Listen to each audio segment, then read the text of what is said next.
Francisco Felix. In this video, I will show you how to do the final touches on this job. I will start installing the jump covers. Make sure the weather strip is always facing the panel. Follow the same procedure with the other jump. I will measure and cut the other screw cover that goes in the keeper rail.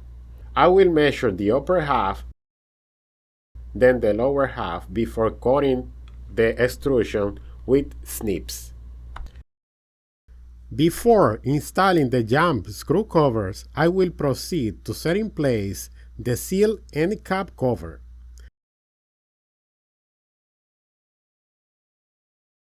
Now, using a mallet and a block, I will snap this part into the seal.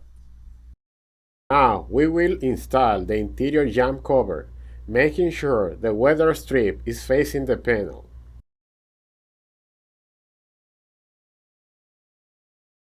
Follow the same procedure with the left exterior jump cover, also making sure the weather strip is facing the panel. We will now install the dust blocks, the panel screw covers, and the fixed panel Morris lock hole.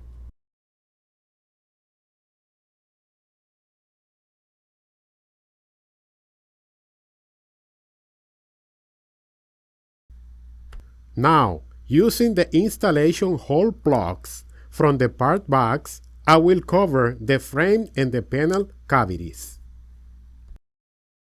The next step is installing the bumper, making sure that the screw head color matches the color of the bumper. This part keeps the panel from hitting the jump as well as protecting the hand of the operator from getting trapped between panels.